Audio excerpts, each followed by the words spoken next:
Hello, this is Bart Bird with BestDiscGolfDisc.com. Welcome to our video series. Today we're going to be covering finding the right distance driver for maximum distance. We're going to be covering several things today, including optimal flight dynamics, failure modes, disc selection, as well as a pro disc trick that I think is going to surprise you when you see the details on it. Now for a quick disclaimer.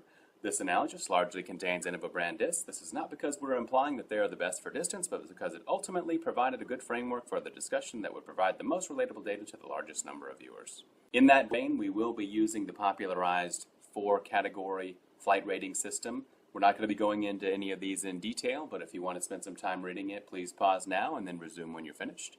We will be covering everything from a right-hand backhand perspective or a left-hand forehand perspective, which of course means that the disc when released is going to be rotating to the right or in a clockwise direction. Now let's get started. There are 2 flight keys for maximum distance, the first of which is the turnover. In the early stages of flight at high speed, you will need to get the disc to turn over in an understable pattern. This is going to give you ultimately the most time in the air and the longest flight.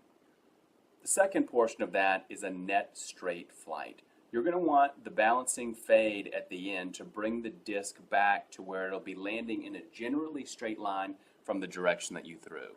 Those 2 things together are going to give you the best mathematical forward projection and longest distance. Pursuant to that, there are 2 main flight failure modes, the first of which we call the overstable crash. This is where the disc does not get turnover, dives into the ground way too early in flight, robbing it a distance. The second's the opposite of that. We'd call it the understable wander. This is where the disc actually turns over too much, wanders way out to the right, and ends up wasting a lot of lateral motion, which is energy that could have been used for more forward propulsion, more distance. Now we're going to do something that all of you have done at some point in the past. You go to your favorite search engine, do a quick search for disc golf drivers. You get a couple of options that pop up. You choose one, and you go to their website. And you end up with a chart that looks something like this. We're looking at the fictitious Megadiscs disc guide, but like a lot of guides in this category, they're offering a few different categories of products. They're offering what they'd call their overstable driver, they're offering their stable driver, and they're offering their understable driver. Well, I know we've all seen this several times from different manufacturers. Well, we know we don't want the overstable crash, and we know we don't want the understable wander, so ostensibly we'd want to just pick the stable disc, but we know it's quite a bit more complicated than that. When we're looking at the overstable or low turn disc, we're referring to a disc with limited turn or a minimal tendency to turn over. Really, when we say tendency, though, I think a better word would be velocity required, because the reality is that all drivers will turn over if they're thrown with enough velocity. When we're looking at a projected flight path of a disc, we're looking at a path that's at a given speed. The problem is no one really knows exactly what that speed is. So for sake of this example, we'll refer to it as typical speed. Now, as you begin to accelerate the release velocity of the disc, you're going to get something that looks quite a bit more understable than what you had in the past. And as that accelerates even further, you're going to get what is referred to as an overstable disc with a very understable pattern brought on by that additional velocity. So we learned that all drivers will turn over. We learned we want a net straight pattern. And we learned that flight charts are misleading. So now what do? We need to find a benchmark on the spectrum. On one end, we've got the brand new players or noobs. On the other end, we have the professional players. And probably somewhere in between that, we have you. One option for this is to start with beginner discs, work our way forward into something that'd be appropriate for you. Another path would be to start with discs professionals use and work our way back into a disc that might be better for you. We choose to go the pro route. We think that the professional discs and selections are going to give us a more consistent baseline of performance. It's also going to give you a better path forward to working your way up to the discs that professionals use as your game continues to advance. So the starting point for the pros is in the bags. When you look in the bags of the pros, there are 3 discs that we see over and over and over again. We see a Wraith, we see a Destroyer, and we see a Boss disc. And the number of former champions and top pros using these discs is absolutely amazing. You'll see we do have a star by Simon's name Simon doesn't technically carry a Boss in his bag, but he did set the world distance record with a Boss at 863.5 feet. So we're going to consider him a Boss user for sake of this example. When you look at these three discs side by side, you'll see they're all high-speed discs, Wraith at 11 up to the Boss at 13. But the real trick here is when you look at the other performance characteristics of these discs and realize that they are all exactly the same. Every one of these discs is a -1 turn, a 5 glide, and a 3 fade.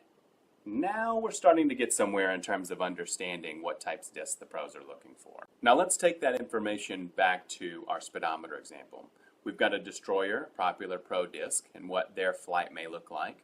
And if you look back at the speedometer, we're going to add a little granularity to it and put on what we would call pro speed and what we would call U speed. Now you may be able to throw as fast or faster than the pros. Most of us, including myself, cannot.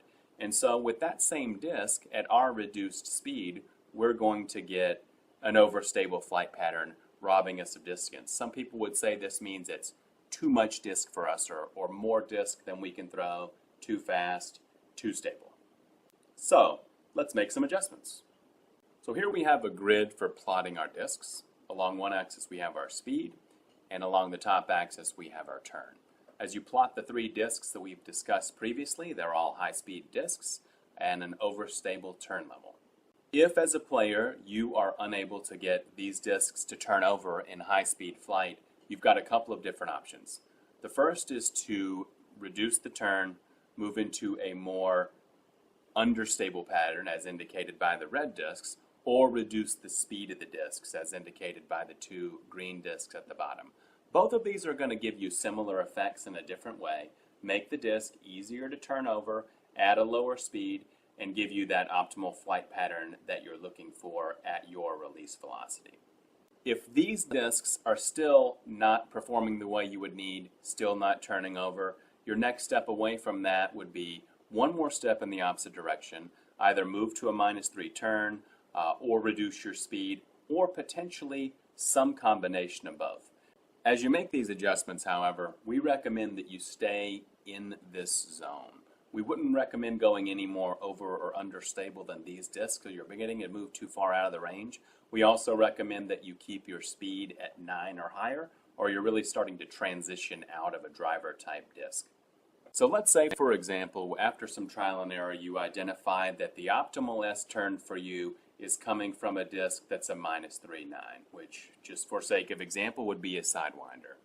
You're throwing the Sidewinder, you continue to play, your technique continues to advance, and what used to be an S pattern now with the Sidewinder begins to look like a highly understable pattern. You're starting to get the wander that we talked about earlier. This is good. This means that your game is progressing and you can begin to start working your way back towards the drivers the pros are using, ultimately landing into something that's going to give you peak performance with the higher velocity that you're now generating. Now, keeping in mind that this process is specifically designed for discs that deliver maximum distance, we don't recommend adjusting for fade or glide. If you've got the speed and turn right and you're getting the S pattern you're looking for, we want to keep that glide at 5. We want to keep that fade at 3. There is a little bit of leeway in there. There may not be exactly the disc available, but for maximum distance, I think the pros' example of having all of their discs be at 3 and 5 is a good indicator that this is the right balance of lift and balancing based on the perfect S pattern that you'll want for distance. Now, obviously, varying levels of glide and fade exist for a reason, which are primarily shot selection, fairway line, managing wind conditions. And when you're looking for different discs to manage different shots, absolutely these are adjustments that'll be necessary, but for maximum distance, please keep them at 3 and 5. For those variations and advice on how to do them, we'll be handling that in another video. So we hope this helps. We've got several discs coming up that we think will be of a great benefit to you. We'd love to hear your feedback in the comments section below. And until then, have a great round.